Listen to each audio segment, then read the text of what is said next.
John. Folks, John is not feeling well, unfortunately, so he had to tap out.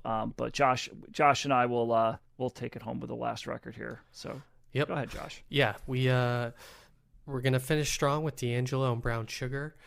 In the opening montage, you heard "Lady," and now you're gonna hear the title track, "Brown Sugar." And the name was Brown Sugar. See, we be making love constantly. That's why my eyes are a shade blood burgundy. The way that we kiss is unlike any other way that I be kissing when I'm kissing. What I'm missing, won't you listen? Brown sugar, babe.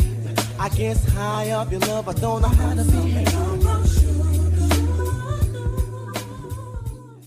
Okay, what are the stats? All right, Brown Sugar by D'Angelo comes in at number 379 in the 1990s on Best Ever Albums, number 45 in 1995, number 2,109 of all time.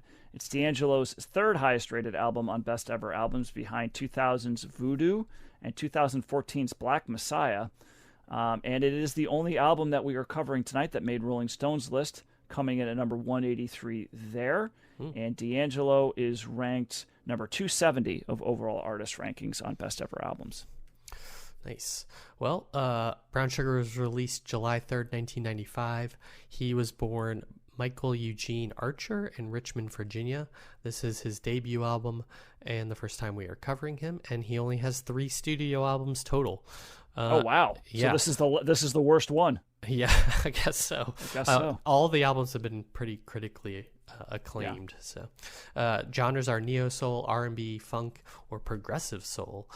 Influences, well, on a broad level, you've got gospel, blues, and soul, but then you have Prince, the native tongues movements like Tribe Called Quest and Gangstar, he has said, James Brown, Sly and the Family Stone, Al Green, George Clinton, and Fela Kuti. Similar artists, Erykah Badu, Tony, Maxwell, The Weeknd, Anderson .Paak, John Legend are some more recent ones. Artists. Lady reached number 10 on the Billboard Hot 100, and his 2000 album Voodoo was number 1 for 2 weeks when it debuted in February 12th, 2000. Some facts about him: he was born to a Pentecostal preacher and family. His first significant success came from the 1994 single "You Will Know," which he co-wrote and co-produced for the R&B supergroup Black Men United, which I had not heard of, but is a pretty strong supergroup. Do you know any of the members, Matt, on this No, group? I don't think I've ever heard of them. You got Brian McKnight, Usher, R. Kelly, Boyz II Men, Raphael Sadiq, and Gerald Levert. Wait, what? Yeah. So that's like a murderer's row of people. What do they call? What is it called again? Black Men United. They must not. They must not have a lot of stuff. I don't know. I didn't dive too deep, but all right, that song is quite popular for them.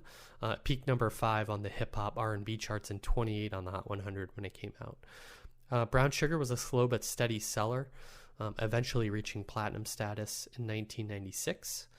And D'Angelo was the primary producer on this album, using vintage recording equipment and modern electronic devices, and it's considered a defining release of the neo-soul movement. And other people that appeared as writers or producers on this album include Ali Shaheed Muhammad from Tribe Called Quest, Raphael Sadiq, Angie Stone, who was his partner or girlfriend at the time, and sound engineer Bob Power, who you may remember was the engineer on Low End Theory as well, and an award-winning engineer. So, Brown Sugar, the debut of D'Angelo. I know D'Angelo from that music video from Voodoo, and famously tortured D'Angelo as well for being associated with that music video. The naked, where he's like, you can almost see his... Yeah. For better or for worse, I think. But what did you think of Brown Sugar? Well, first of all, Black Men United did one song. Oh, okay.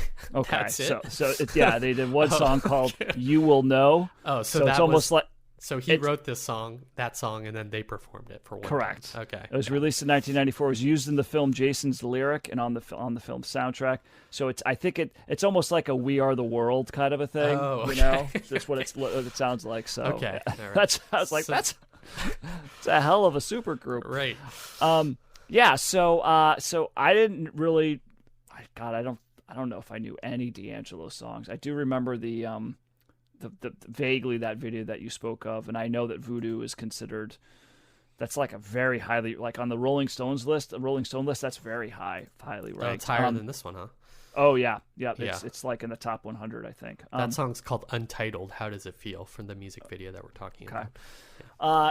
So I like that. The Prince definitely, like came up, so there's a lot of parts in this where he's singing in a falsetto a la Prince, kind of vibe. There's some very sexual songs on here. There, which is also very Prince.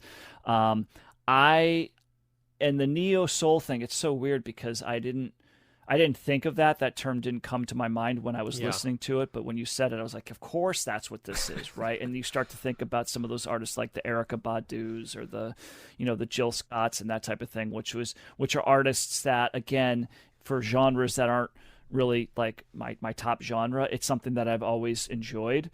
And it's a type of R&B that resonated with me a little bit more. And I think one of the things that I liked about this record was, the incorporation of the beats, the production was really good, right? So you've got some more traditional R&B structures, but it's also very jazzy. Like there's some parts in here where it's like full blown jazz guitar. It's like it's almost like, well, this is more of a modern jazz type song.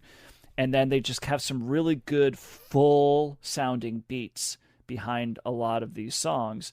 And it's this great vibe sounding album to me. Definitely. And it's very sexy too. And it's just, and it's not like it's not overt, right? Like some of the Prince stuff got to be like graphic, right? And it didn't really kind of cross into that range. I would say it's a little overt at times. Or it's some it's almost like the music itself was kind of like, I don't know, it hid that a little bit for me in some ways, Also, I'm not the lyrics guy, so I probably stuff that probably... a song called Jones in My Bones. Jones in My Bones made me laugh. Yeah, Jones in My Bones. Yeah, I did appreciate that. Shit Damn Motherfucker was a fun... I was singing along to that one, too, so there was some, I did find that some of them, like towards the end, some of these songs a little bit long, like Cruisin', When We Get By, Lady. I don't know. I guess a lot of these songs are over 5 minutes, but I felt like the first half was stronger than the second half. But there's just something about this that's just like it's a really pleasant sounding vibe, production style. I like it. Again, I'm finding with R&B, with hip hop, like with the jazz elements thrown in there, I just think it's such a great marriage of sounds that when you put that in there with the R&B and the soul. And it's not really hip hop, but some of the beats are a little bit, more reminiscent of something that would be in hip hop. But generally speaking, I was, fairly high on this. It's a thumbs up, definitely.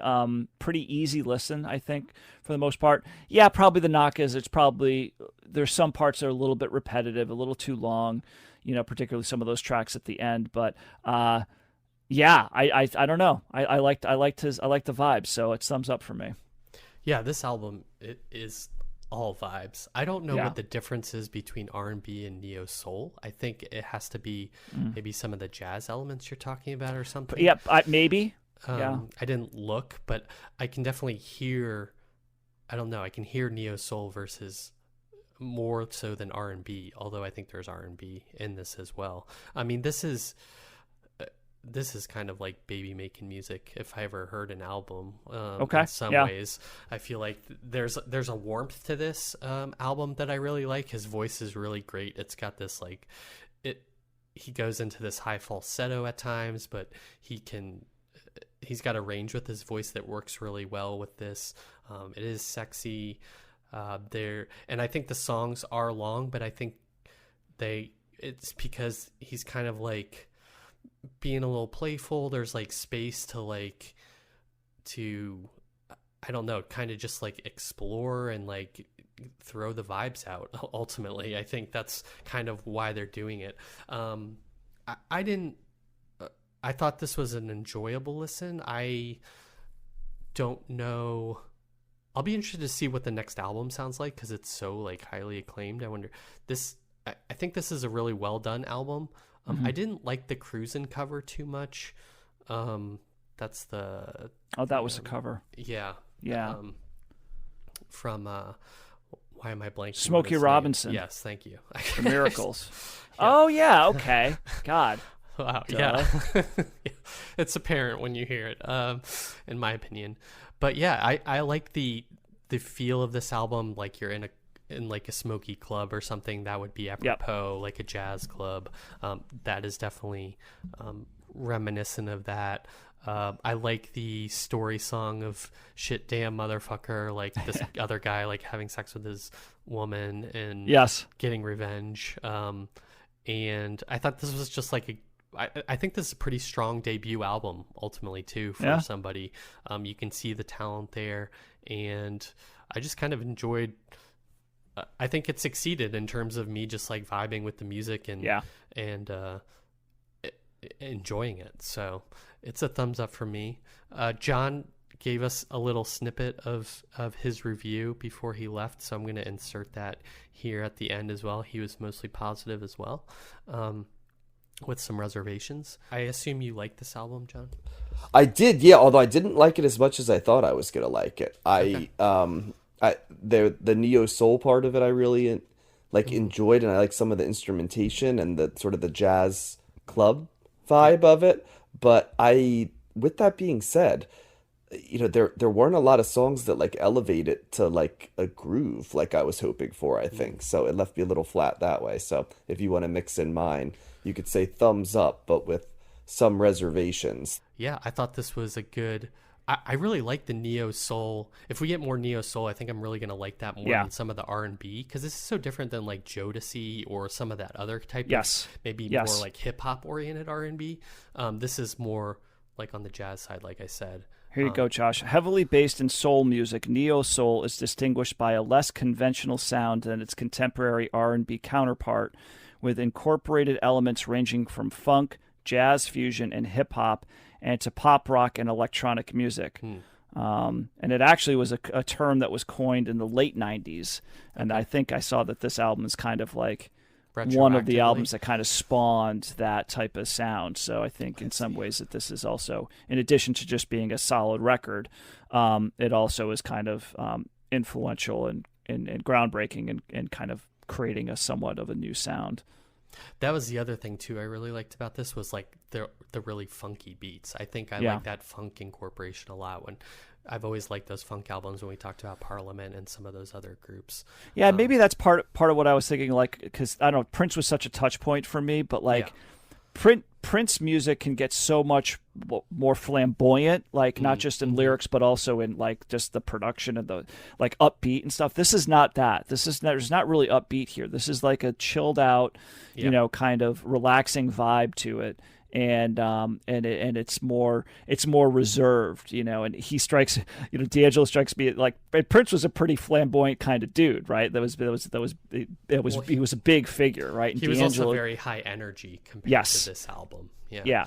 And D'Angelo doesn't strike me. I mean, I remember that video but he's just kind of standing there. But just this music doesn't lend itself to like high energy. This is low energy, right? But it's But I do like the vibe behind it for sure. Yeah.